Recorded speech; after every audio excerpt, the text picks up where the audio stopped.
Hello everybody, and welcome back for some more past quality content. If you've seen some of my other videos, you may or may not know that I love The Force Awakens. I said it was my favorite movie from 2015 in my video where I said my favorite movie from each year been alive, and I said it was at the top of my Star Wars ranking, because I really think that, in my opinion, it is the best Star Wars movie, and today I'm going to explain why I love The Force Awakens.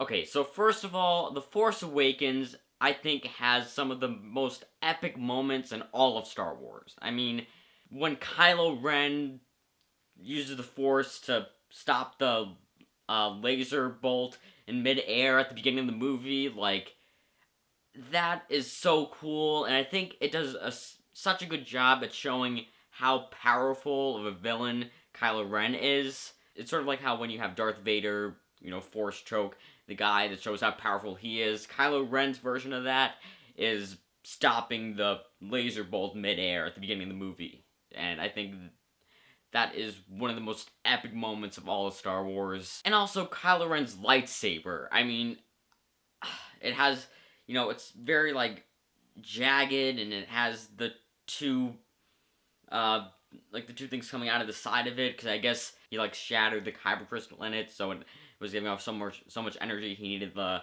ports on the side of it to be able to, I guess so it wouldn't, explode or something, so his lightsaber is one of the coolest lightsabers in all of Star Wars. The scene where Starkiller Base destroys the whole system of planets, it's like the Death Star, but on steroids, because where the Death Star can only destroy one planet, Starkiller Base can destroy a whole system, and that's a cool, new threat. It's cool to, take the Death Star and just bump it up another level, so I think that was a really awesome thing. It was a cool new threat, even though it's very similar to the old threat of the Death Star. It's still a cool way to do that without, to make that concept cooler and more, a bigger threat.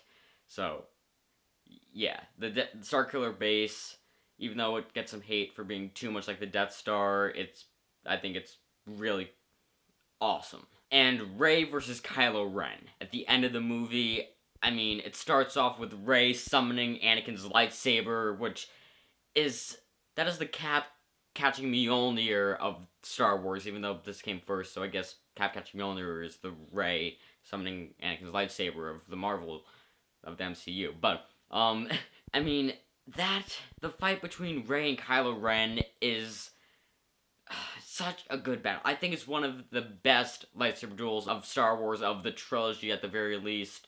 Alright, so that was just all of the pure epic moments of The Force Awakens. There's probably some I missed, but those were the ones that really stood out to me, and now I'm gonna go into the characters in it, because I think that's really where this movie does a really good job. Now, before I get into the good things with the characters, I just want to mention one bad thing. It's really the only thing that I don't like about this movie, and it's how they used Poe Dameron.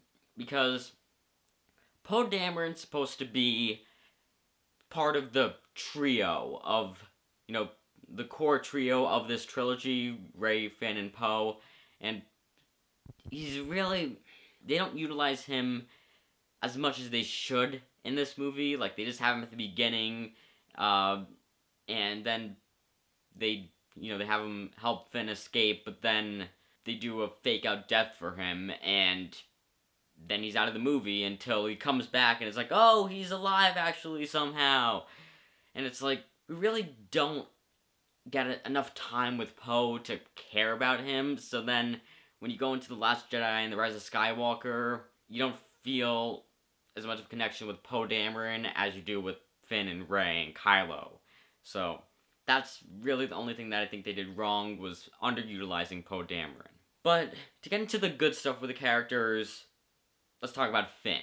So Finn is the stormtrooper who defects and joins the Resistance, and I think that's such a cool concept to explore. they absolutely fail in exploring it later in the sequels. But I think having it in this movie, like, they did a good job with it in this movie because, of like setting up what could have happened in the rest of the trilogy.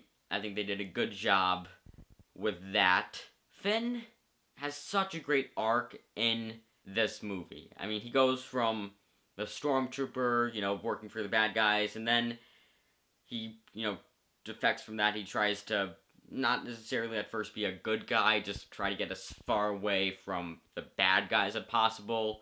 He pretends to be a good guy just to be able to get away from the bad guys, the First Order. But then, once Rey gets captured by Kylo Ren, he decides he's going to join the Resistance and fight and be a good guy rather than, just not bad guy.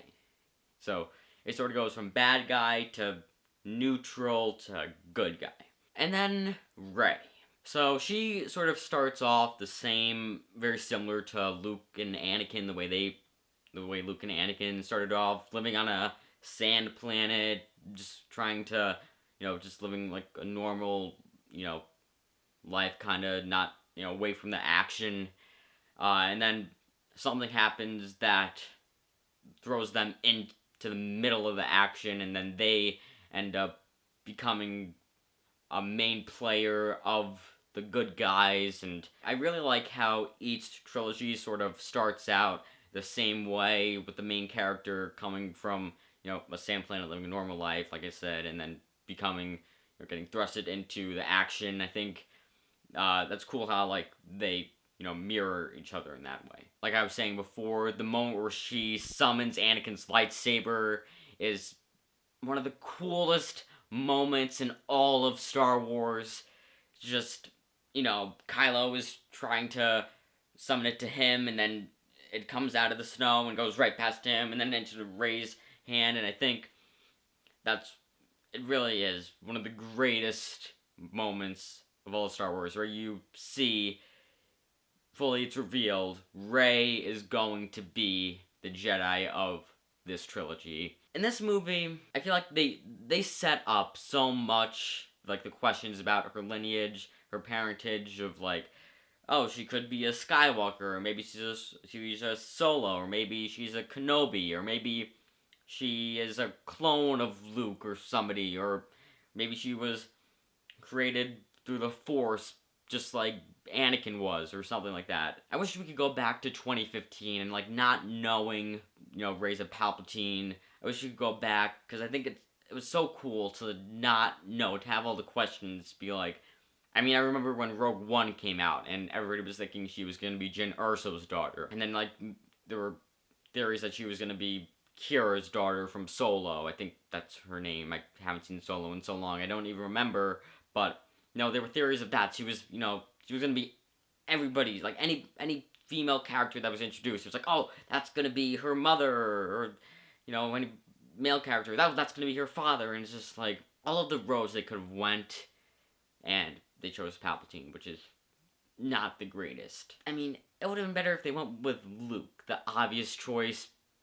In this movie, it was pretty obviously going to be Luke or Han. Even Obi-Wan Kenobi could have been an obvious one, since he takes part in the Force Back scene. Which is the Force Back? When she touches Anakin's lightsaber and then has that weird vision. That was really cool. That was an epic scene.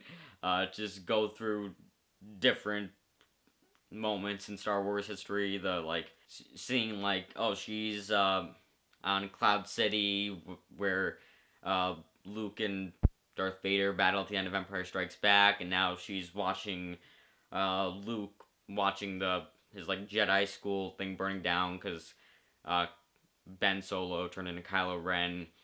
You have Kylo Ren with the Knights of Ren. You have her being left on Jakku. And then you have her foreshadows her battle with Kylo later in the movie. You have Obi-Wan, both actors who have played Obi-Wan, saying something in the Force Back, which that's why a lot of people thought she was going to be a Kenobi. Yeah, I think in this movie, Rey was utilized very well with, revealing that she's the Jedi of the trilogy and creating a lot of questions of who are her parents. Is it Luke, Han, Kenobi? Is she Obi-Wan Kenobi's granddaughter?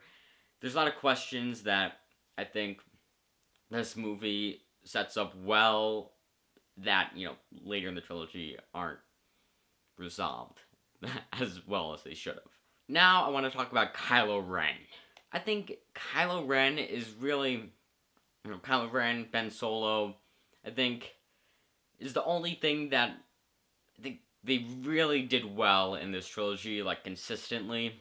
I mean, the reveal that he's Han and Leia's son, I mean, that is so cool. Like, you're introduced to him, you're just like, oh, who's this new bad guy? Like, I mean, he's really cool. He could, he's really powerful, can stop the laser bolt midair using the Force.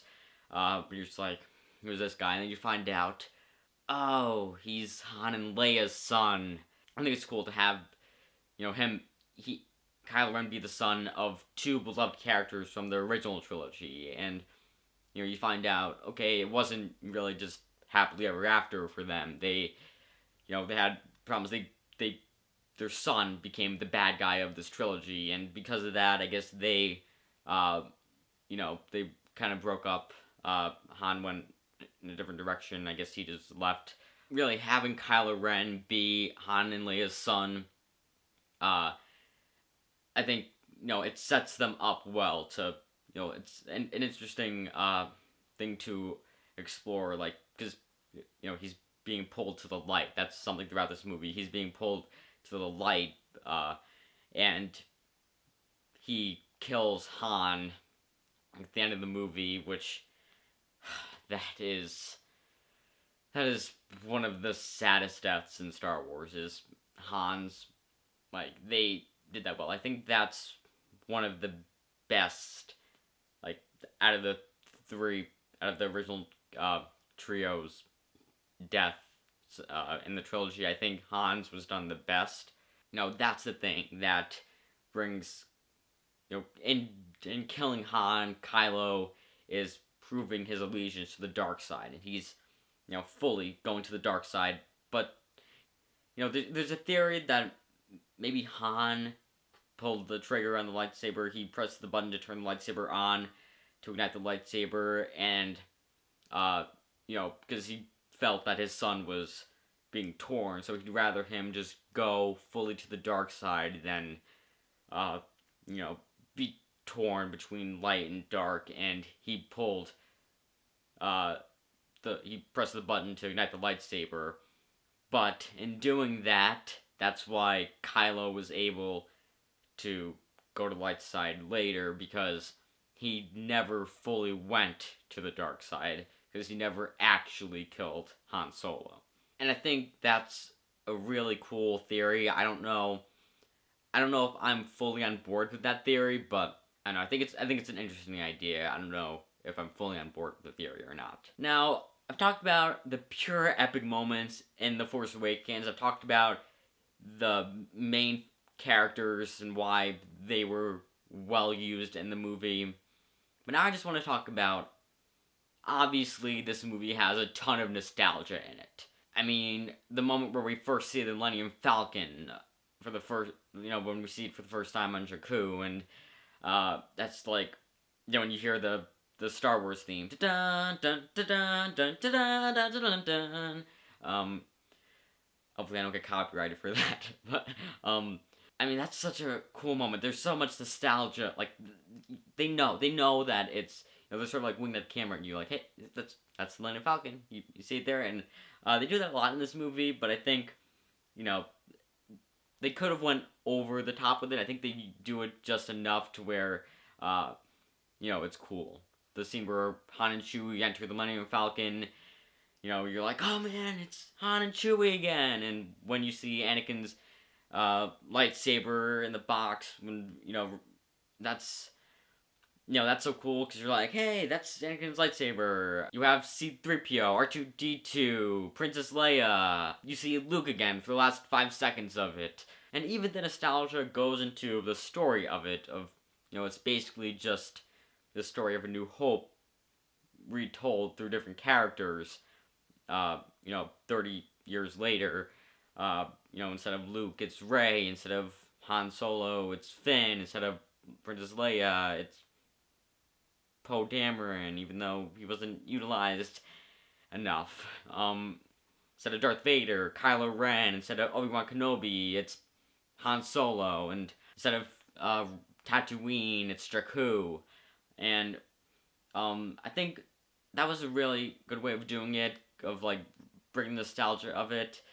It gets a lot of hate for doing that, of just being A New Hope again, but like I've said before, the movie is supposed to be is bringing you into the Star Wars universe after 10 years, and I think seeing the familiar story of a very nostalgic story, the first story of A New Hope, the original Star Wars story, I think was a really cool way, a cool thing to do. I mean, you have like I was talking about before with Starkiller Base. It's it's the Death Star but on steroids. Instead of destroying one planet, it destroys a whole system of planets. So as you can see, there's a lot of nostalgia in this movie, and I think that's something that's one of the reasons why I love this movie so much.